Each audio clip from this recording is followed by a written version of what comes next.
Thank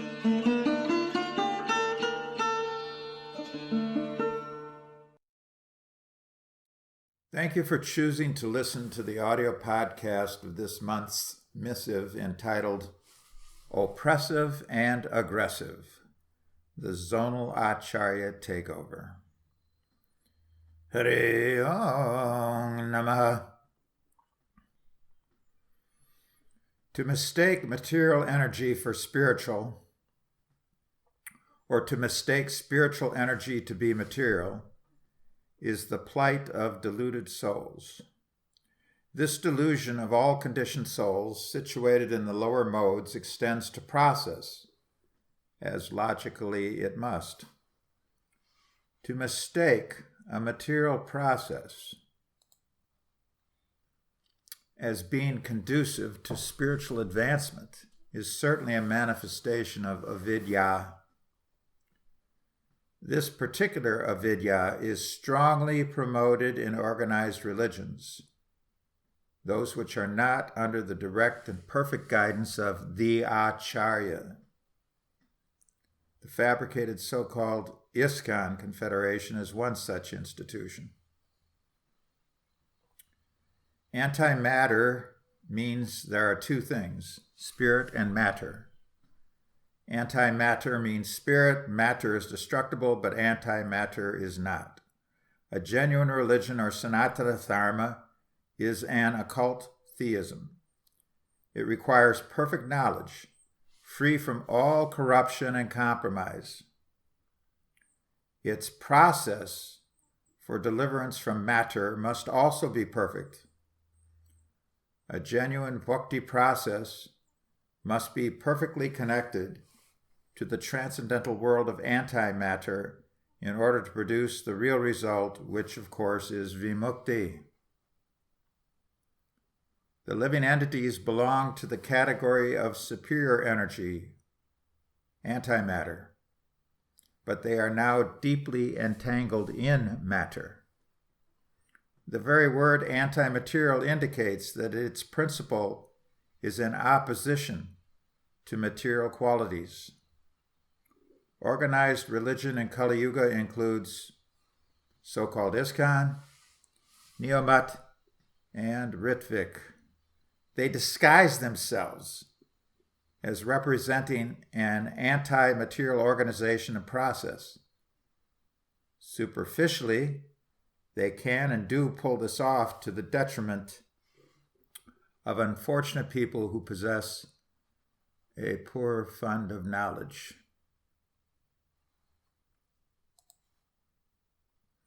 The Supreme Personality in that anti-material realm is the ultimate source and the ultimate controller himself, the Parameshvara. The denizens of the anti-material world possess eternal life, perfect knowledge, and great bliss. In other words, they have almost all the qualifications of God. You cannot reach that realm if you adopt the faulty process of organized religion in Kali Yuga. So-called ISKCON separated itself from the anti-material realm. It lost its link when it imposed the Zonal Ācārya catastrophe near the end of the 70s. That was a material process undergirded by avidya. That process flamed out in less than a decade because it was so outrageous. As your host speaker has pointed out many times, that Zonal Ācārya imposition was the first transformation of what then only appeared to still be Srila Prabhupada's pure branch of Lord Chaitanya's Hare Krishna movement. When the situation became too absurd to continue, second-tier men were able to take over and replace the Zonal Ācārya imposition with but another transformation, which was also completely unauthorized. Professor Blue Blood, with a handful of allies, brought in the second transformation in the mid-80s. It was meant to replace the zonal Ācārya system, and as far as that objective was concerned, it was successful. Its leader acknowledged that he and the others were second tier. That admission remains commendable. That fledgling movement at that time, due to in no small measure the potent position papers of its leader, soon ushered in the second transformation. This brought the high-flying pretenders down to the Madhyam platform, allegedly. There were more than 11 of them at that time, of course, but not many more.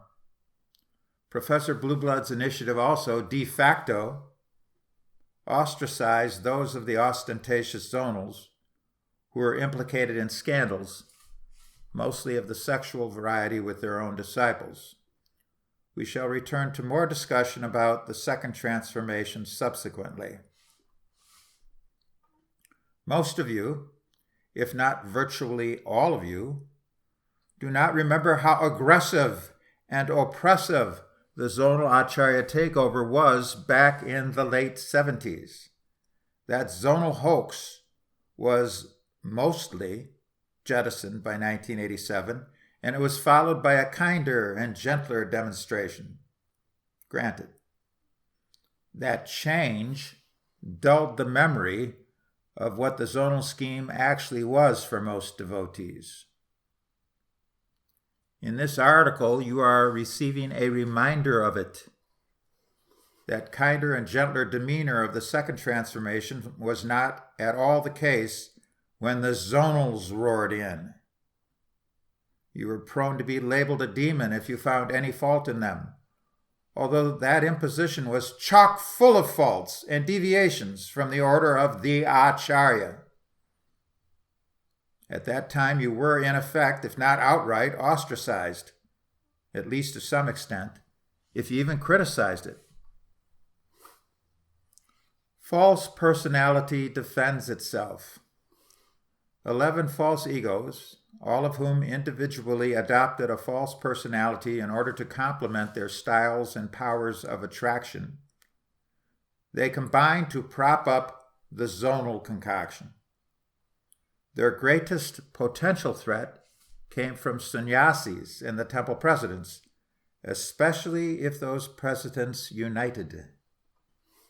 One such man, the president of Bombay, entered into a like-minded alliance with 3 discontented and well-known leaders at the Krishna Balaram Center in Ramanreti, Vrindavan. This semi-secret group, which disseminated some basic criticism of the high-flying styles and worship of the 11 great pretenders, this group was forged in the last months of 1978. At that time, it consisted of 2 temple presidents, 1 prominent sannyasi, and a former secretary and intellectual, Pradyumna. They rejected how the zonals were carrying out the mission. These 4 all had powerful reputations in the movement. They also all carried significant weight in India, and 3 of them were Prabhupada favorites. The Bombay president penned a position paper which, in hindsight, was rather mild in its criticism of the zonals. Instead of taking up his points of contention, however, the zonal empire struck back hard in the form of a blistering reply from one of its most aggressive leaders. And that was Hansaduda. He was not only still in good standing in 1978, but was considered to be the most successful of the new gurus at that time. He was making more new devotees and establishing his fiery brand of Krishna consciousness, if you choose to label it as such. He was doing this in his zone, which covered extensive territory worldwide. Herein is discussed how he responded to the temple president of Bombay. In reading and assimilating this reply by Hansaduda, remember that the key element to glean from it is how tough and seemingly impenetrable the zonal imposition was. If you failed to remember this before, be prepared to realize it now. If you vaguely remember it for what it was, this reiteration of Hansaduda's reply should serve to jog your memory as to how severe the imposition was and how it dealt with malcontents. It erected its all-pervasive roof over everyone, especially over initiated members in Prabhupada's movement. It manhandled the movement in the form of what we now recognize to be nothing but a smash-and-grab gambit. It was not imposed via Brahminical method, and Hansaduda's response here is anything but Brahminical in both style and substance. Forthwith, we shall make intermittent comments in relation to Hansaduda's vociferous accusations in his reply to the Bombay Temple president. Let us quote him first. Quote, "You are just causing discord by issuing your own ideas and incomplete understandings. Stop criticizing others. Follow the instructions of your guru and try to help the appointed initiating gurus to spread Krishna consciousness all over the world. That will be of practical benefit. Your paper is of no practical benefit," unquote. Here, in this excerpt from Hansaduda, we are reminded that everyone in the movement was still under the illusion that Prabhupada had appointed those 11 men to be initiating spiritual masters, although that actually had no validation. He made no such appointment. The Bombay president's paper is labeled a vehicle of discord, but what was the real source of that discord? We return to another excerpt.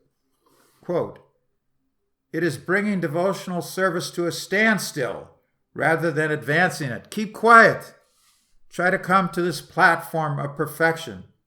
Let me repeat that one, by the way. Try to come to this platform of perfection.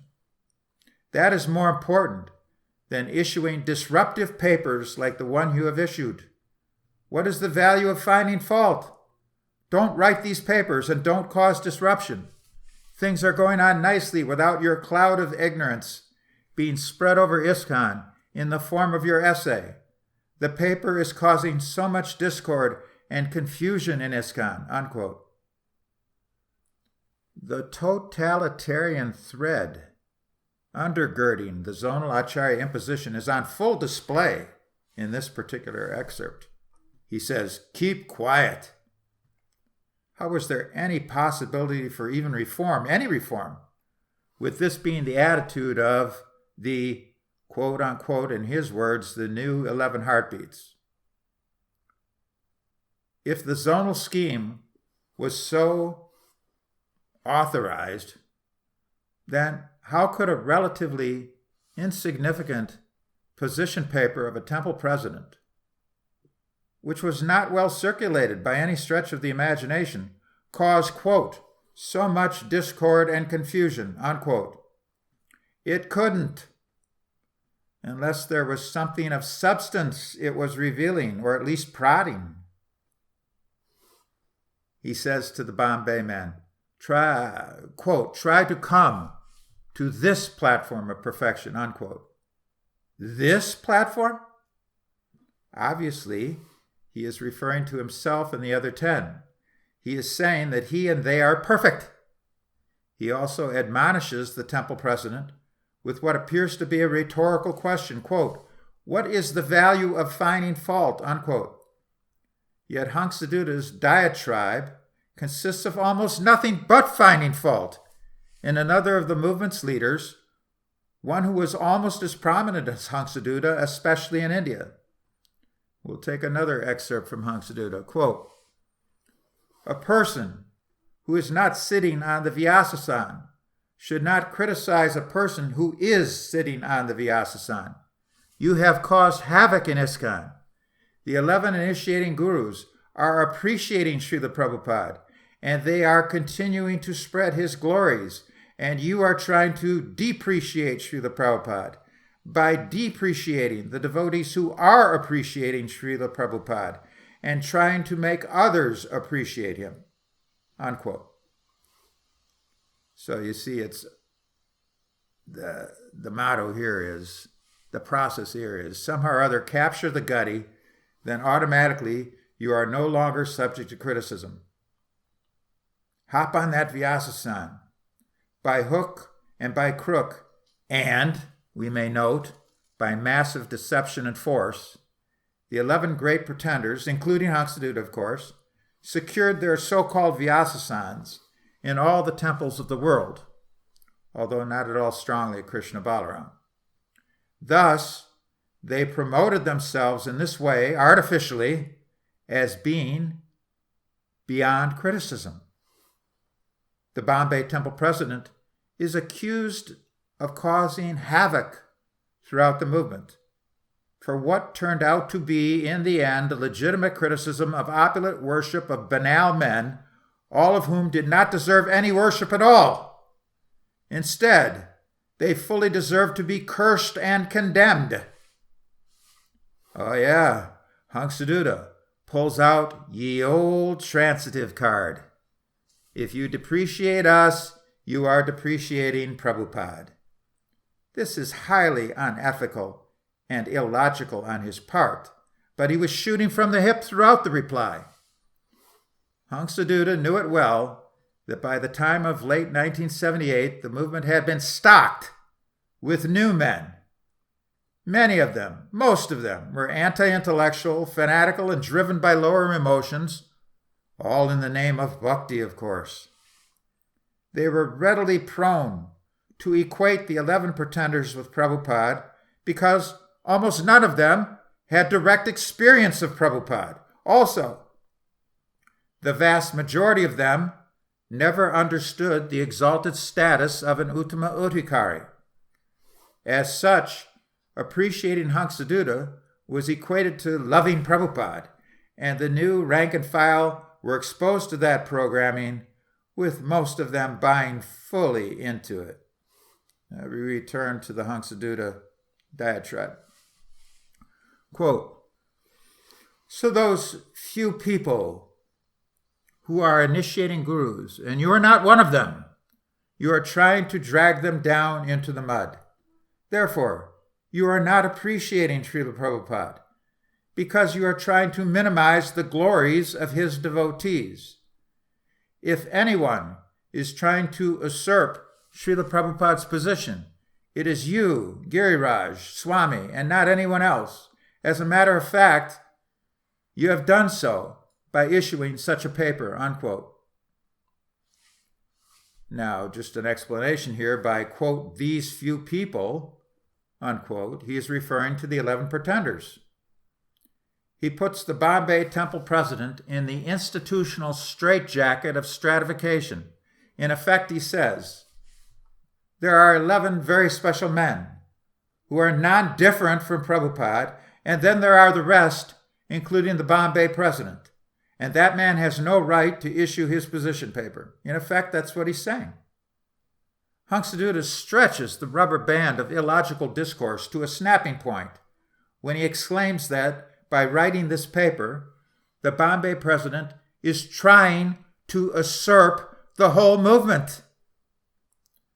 Thus, we conclude this section of our presentation related to hansaduda's wild responses to reform suggestions from an established leader in India.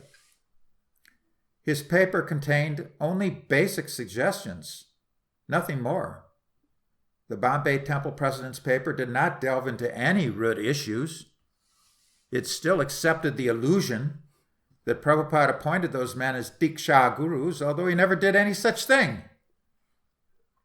And then hansaduda, by his uncontrolled response, left himself wide open for doubt about his actual status in devotional life. By such an unfounded and accusatory display of negative emotion, any objective reader or hearer of his diatribe would be forced to question how he could be considered an advanced devotee, what to speak of an initiating spiritual master, and what to speak of being one of Prabhupada's successors. Remember, back in the day, during the incipient moments of the Zonal Ācārya takeover, those first few months, even the first year, all 11 were believed to be successors to Prabhupada. They took the same worship as he did. They imitated his titles. They controlled all of the devotees in their zones. That is, once they drove out, either directly or indirectly, those that did not knuckle under. Secondly, and more importantly, reflecting back to that sordid time, that oppressive time in the Hare Krishna movement, Hansaduda's reply is a stark reminder of what the psychological vice grip those 11 men had on almost everyone connected to the organization. It is also a harsh reminder of how they dealt with malcontents, who they ran through the grease.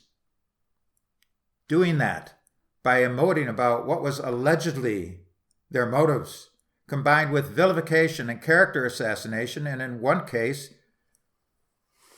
GBC condemnation in a resolution, the 11 pretenders paved the way for their own upheaval, their own scattering, and their own eventual termination. Hansaduda led the way. He also wound up being the first of the new gurus to be institutionally chastised by the vitiated GBC, a step forced upon them due to necessity for damage control relative to Hansaduda's extreme statements and outrageous actions. Do not think for a moment that being a Gaudiya Vaishnava whistleblower from back in the day was anywhere near as easy as it is now. On the contrary, it was exceedingly difficult, and made more so when the whistle was blown loudly, effectively, and accurately. Hansaduda's diatribe was blatant, but it was not at all outside the range of the air quotes ISKCON norm. All 11 of those men thought the same way, similar to how he did. They were more careful, that's all. Yet this particular response from Hansaduda to one of his peers, a company man through and through, is nothing more than a grain of rice from the air quotes ISKCON rice bowl. The root causes have not been eradicated, and the cause remains still buried today in the current effect. So we said we were going to return to the second transformation, so let us now do that. The second transformation was not bona fide. In other words, it was only a superficial improvement. Even that waned in the second half of the 80s. It had to fade because of all the previously initiated, improperly initiated, devotees who were only willing to cooperate with the second transformation to a very limited extent. Some never did. The second transformation ushered in pressure on those 70s newcomers, those who were not initiated by Prabhupada, and early 80s newcomers, to get reinitiated by one of the former quote-unquote Mahabhagavats, the ones that still approved as continuing to remain Diksha Gurus. In order to get that approval, they had to reject that opulent worship from the past decade, and then they got the new sanction. Of course, there was another powerful factor. Some of those leaders of the second transformation, such as the good professor, were able to become recognized themselves by the vitiated GBC as Diksha Gurus. After all, those second-tier men controlled the governing body no later than the spring of 1987. As such, manipulating it in order to rubber stamp themselves as gurus was eventually achieved. Actually, some of them achieved it as early as the spring of 1986. The self-motivation of those fellows should be obvious in this connection. The second transformation recognized the initiations of newcomers by some of the pretender Mahabhagavats as aforementioned. Those gurus who adhered to the new transformation were considered to still be bona fide spiritual masters. In effect, that meant that the commission recognized their improper initiations as still being legitimate. This was both unethical and illogical. It was an audacious compromise and certainly represented horrific institutional meddling. The second transformation was ushered in through GBC imprimatur. It made all kinds of compromises. It replaced Ācārya tyranny with collective collegiate tyranny. Acharya here referring to each of the 11 in their individual sectors as formerly popes of their zones. The fact is that the collegiate camel, with bureaucracy, got its nose under the ISKCON tent via a second-tier rebellion in the mid-'80s. In effect, it replaced one cheating concoction with but another one. Tattvamasi. What Professor Blueblood and his peers, who then became first echelon via the transformation, what they imposed was an institutional compromise that did nothing to actually uproot the zonal Ācārya catastrophe, to actually uproot it. The second transformation and its leaders should not be glorified. Instead, he should be seen for what he did, and he should be discredited. Although in 1984 his reform started out with some potential to become something of value, in the end it was nothing more than a replacement deviation. Due to its compromises, it was a whitewash. The Guru Parampara cannot allow any compromise concerning Guru and initiated disciples. As such, the second transformation continued to break the law of disciplic succession, but mostly in a different way. How could the Sahajias of the previous transformation be recognized as genuine Diksha gurus? They were imposters! This is now acknowledged by many of you. How could all of their improper initiations still be recognized as legitimate? The answer that so-called ISKCON had for that was its institutionalism in the mid-'80s led by Professor Blueblood. ISKCON was meant to be a society governed by Vaishnava laws, which are the cream of Vedic laws. Such laws cannot be broken by whimsical concoctions full of institutional compromise. However, it is a mistake to believe that the era of the zonals was itself free from institutionalism. It most certainly was not, as it could have only gained its foothold via GBC imprimatur. However, it was not completely dependent upon bureaucracy because the wildcard gurus in their zones, once they achieved that original GBC mandate, often rebelled against GBC resolutions, what to speak of ever accepting advice from the commish. The second transformation appeared to return so-called ISKCON to a society of laws, but there was a problem. Its new laws were mostly concoctions by the vitiated GBC. Although not completely, the mid-'80s commish compromised with too many of the bogus gurus and their bogus initiations conducted during the previous era, which, to reiterate, it rubber-stamped in the first place in the spring of 1978. A Vaishnava society, governed by generic Vaishnava laws and tradition, must be completely honest, completely ethical, and completely transparent. It must also follow the edicts and strictures inculcated by its founder Ācārya. The second transformation came nowhere close to meeting that standard. For what reason do Vaishnavas aspire to achieve and then maintain a society based upon spiritual and devotional law? The reason is to establish real ethics and actual justice. Can so-called ISKCON actually boast that it is a pure and shining example of genuine Vaishnava theocracy? At the outset of the Second Transformation, did it institute any reasonable resolutions and laws for the benefit of its members and the Vaishnava community at large? These are rhetorical questions, obviously.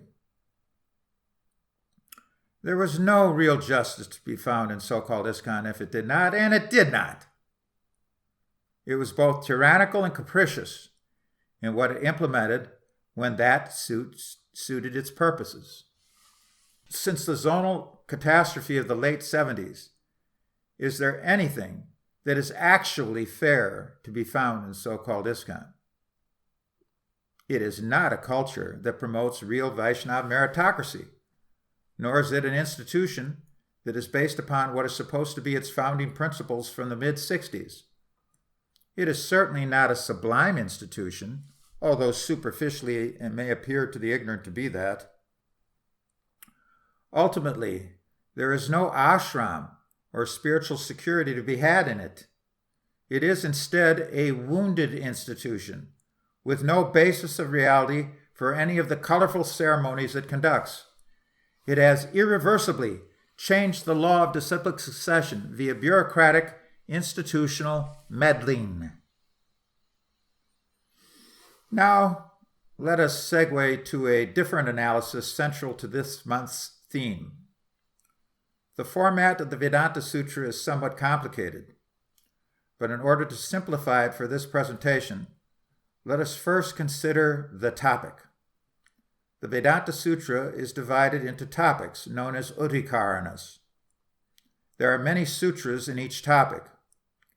Those sutras are then followed with a commentary by the acharya. In the case of the Gaudiya presentation, that would be Govinda Bhasya of Baladev Vidyabhushana as the acharya. Now, the sutra itself is preceded by a doubt. The doubt presents two conflicting opinions, one right and the other wrong. This binary is then picked up by the Purvapaksha, who expands upon it, always pushing the wrong conclusion. The sutra is then presented, which is the Siddhanta. There are exceptions to this format in the book, but they are somewhat infrequent. It would be going off on a tangent to explain any of those. The Siddhanta and its purport dispels the binary of the doubt and the wrong idea of the Purvapaksha. Due to the sutra's concise, cryptic nature, it requires a commentary in order to ascertain and understand the Siddhanta. In other words, both the sutra and its purport dismantle the wrong idea expounded by the Purvapaksha, along with rationalizations that accompany such a wrong idea. We shall now follow a similar format, applying it to the, air quotes, ISKCON conclusions related to their presuppositions. In presenting the various siddhantas, it is to be known that any and all references to the acharya are indeed only references to A.C. Bhaktivedanta Swami Prabhupada. In this application of the Vedanta Sutra format, the Purvapaksha is what, air quotes, ISKCON loyalists and fanatics believe, even if they leave it unexpressed.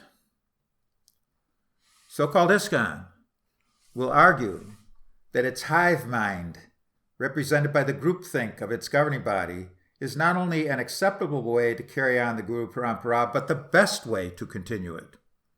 So-called ISKCON will argue that its quote-unquote best men were selected for membership in the GBC and tasked with continuing the Sampradaya in any resourceful way they believed would work. The institutionalists will thus argue that the GBC has absolute authority and is the final arbiter at all times. It could use the following excerpt from the critique of Thomas Hobbes in Dialectical Spiritualism. leading secretary asks Prabhupada, or says to Prabhupada, Hobbes felt that the Leviathan, or ruler, need not obey the law. Now, according to the Vedic conception, is the king or the monarch above the law? Prabhupada, no. The king is also under the law. Leading secretary.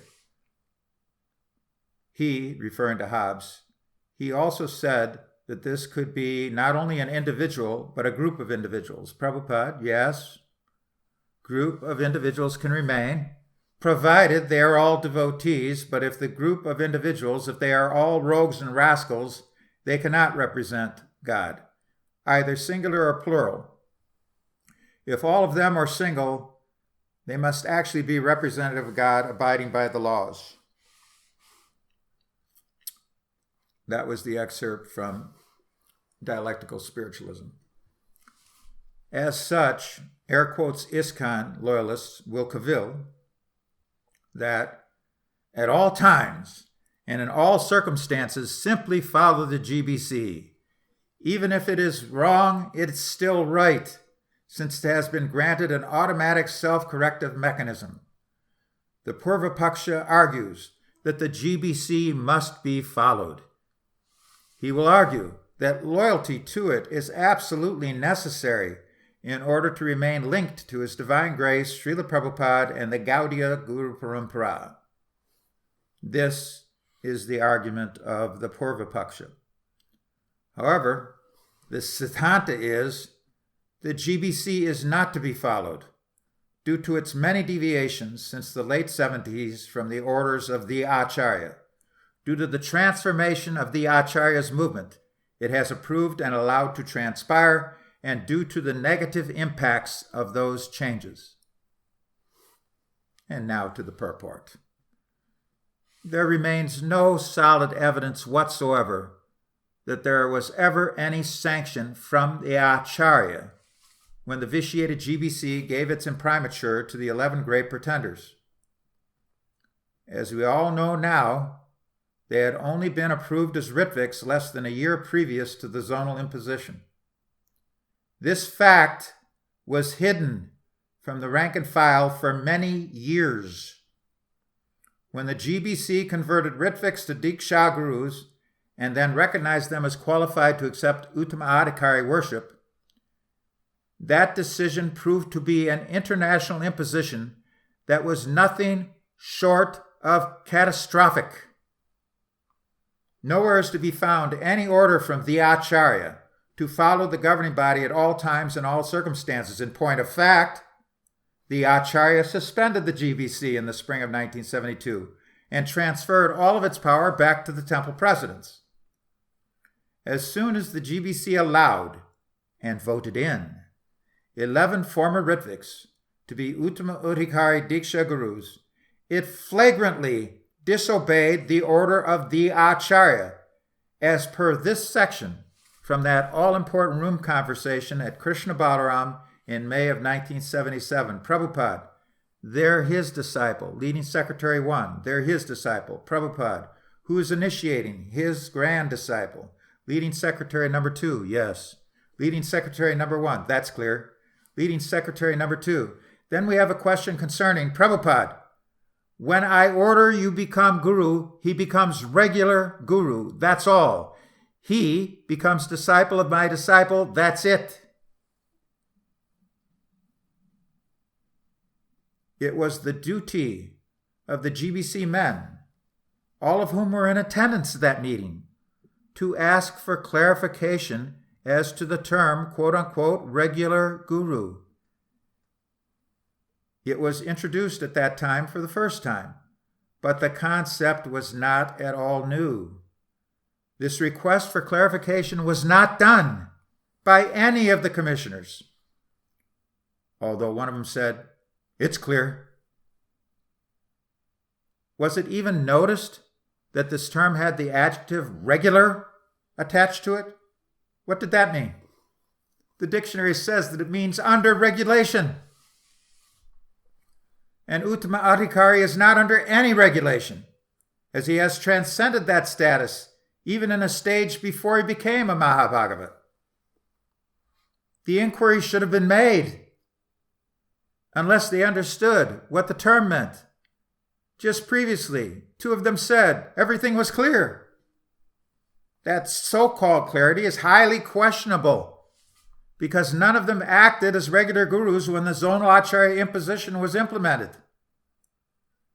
Their imitation of the acharya was a major deviation. It was not at all sanctioned.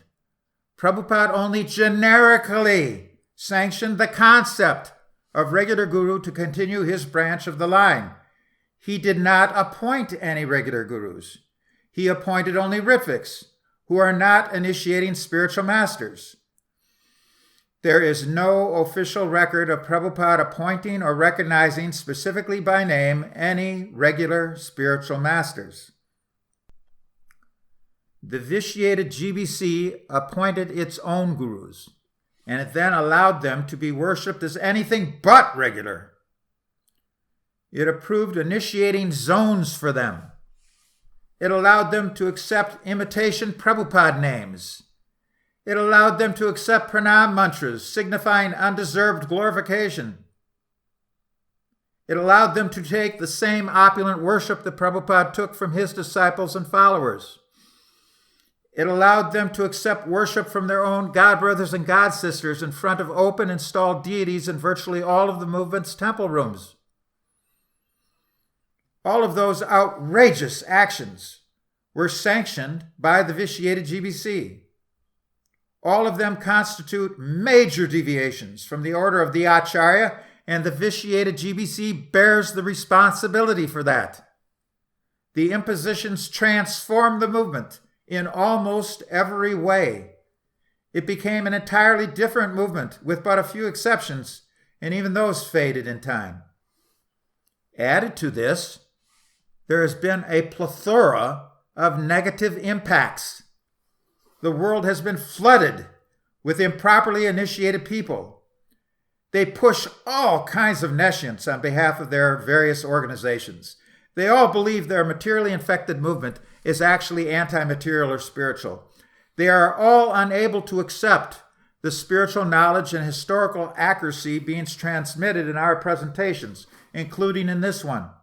As such, they ignore or dismiss or criticize them, if they even know about them. The negative impacts of the first transformation and the second transformation have turned into force multipliers, and the warping of what only superficially appears to be the Hare Krishna movement continues unabated. This is because the movement, or rather its facsimile, has become dishonest, unethical, corrupt, and compromised by material energies such as feminism.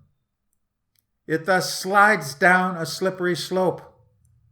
It can only produce more compromise over time. That is because of the vitiated GBC's neglect to analyze and apply the Ācārya's actual order for over 4 decades running.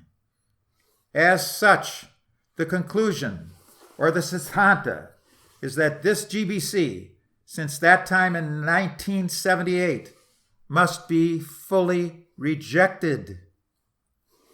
The GBC is the hand within the air quotes ISKCON glove, but that glove was really nasty during the first transformation.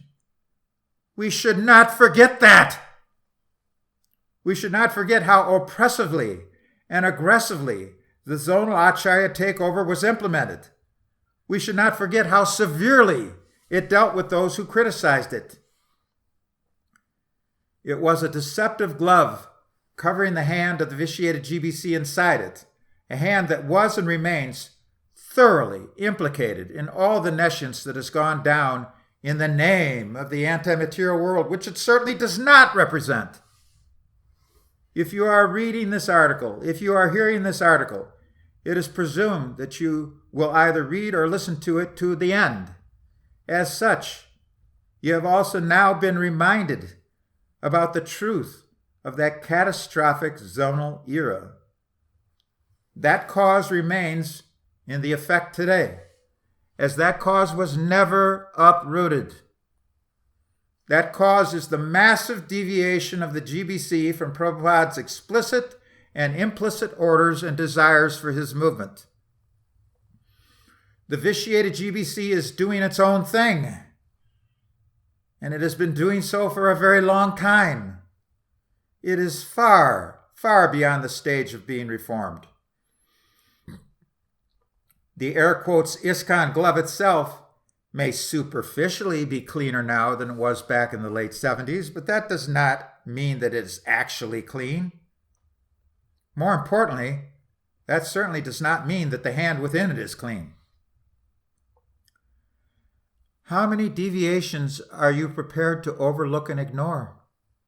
What about FDG? It is a massive deviation, proof positive that so-called ISKCON is still acting upon its worn tendency to do its own thing in order to become popular with faithless feminists.